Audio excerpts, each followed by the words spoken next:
It's 2001, and the NRL is a 14-team competition. Teams have been cut, teams have been merged, and Super League is in the rear view mirror. Who the hell are you? I'm the ghost of Super League, mate.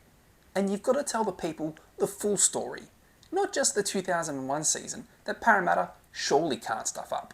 I hurt myself today. Let's go back to 1994. In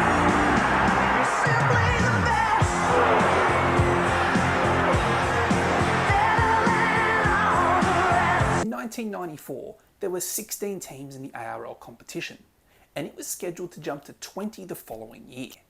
In 1995, the Warriors, Cowboys, Crushers and Reds were all added. But a glorious 20-team competition wouldn't last, and before we knew it, the Super League war was upon us on the 1st of April 1995.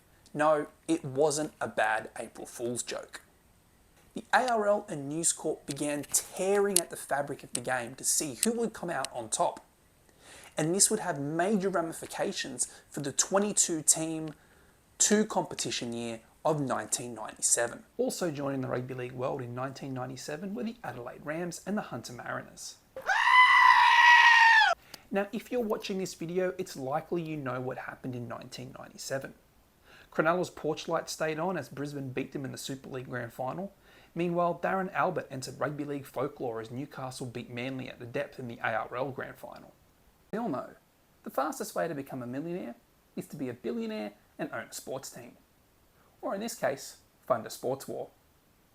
Kerry Packer was involved, but he was kind of only really there at the beginning. Rupert Murdoch, though, and his sons were in it up to their eyeballs.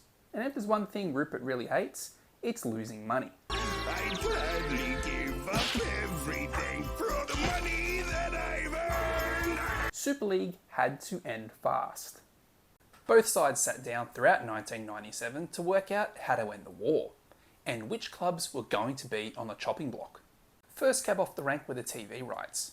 Nine maintained free-to-air, while Fox got those juicy pay TV rights. It's what the entire war was fought over, and don't let anyone else tell you otherwise. The game was being stitched back together quickly, and they needed to start shedding teams. Oh, another one. Hang on. You think this is the first time they cut clubs from the competition? Yeah, pipe down, old man. I don't need to hear again about how Newtown were kicked out of the comp in 1983, okay? Just you wait, sonny. Anyway, the first clubs to go were the Reds, Mariners and South Queensland Crushers. They were either financially impossible to keep afloat or in an area dominated by a well-established rugby league side, such as, the reigning premiers. Out of those ashes rose the Melbourne Storm, who joined the 20-team NRL competition in 1998.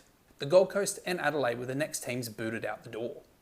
Those decisions were relatively easy though compared to what came next. The ARL had been looking at consolidation ever since the early 90s. There was a mooted merger between Parramatta and Penrith, while a bunch of clubs raced to stick their flag in the ground and call themselves Sydney.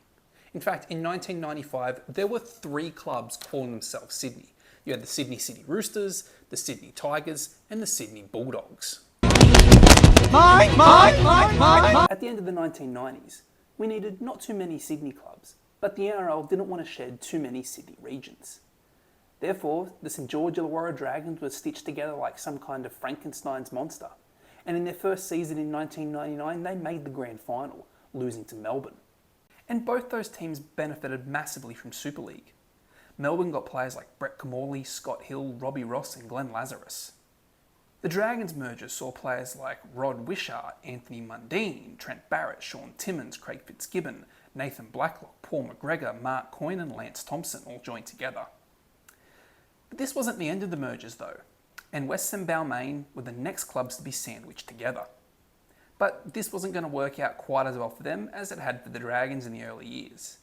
Western Suburbs were the worst team in the competition in 1999, and they didn't get the kind of boost like the Dragons did from the playing stocks that they had. The cuts had to keep coming though, and through the creation of the West Tigers, the ill-fated merger between the North Sydney Bears and Manly Sea Eagles to create the Northern Eagles, and the expulsion of South Sydney, the 2000 NRL competition was a 14-team season. Everything was fine, right?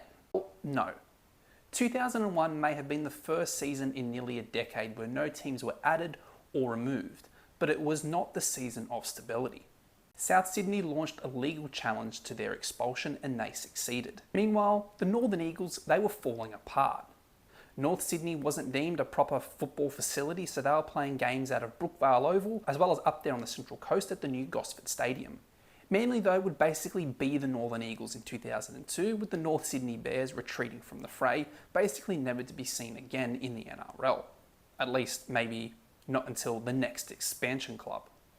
Manly, though, would return with their full colours and club in 2003. With the Rabbitohs back and the Bears gone, the NRL had a 15-team competition. And it was fewer teams than they had in 1994, with fewer Queensland teams. It's an issue the NRL has essentially been trying to fix ever since, with the inclusion of the Gold Coast Titans in 2007 and the recent addition of the Dolphins in 2023.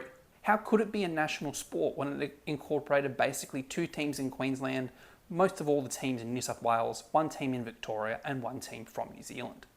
The Super League War is responsible for the creation of the NRL and the reason that players became full-time professionals in the 1990s, probably a lot earlier than they were originally going to get there. And if you want to learn more about the Super League, you can click on this video right here.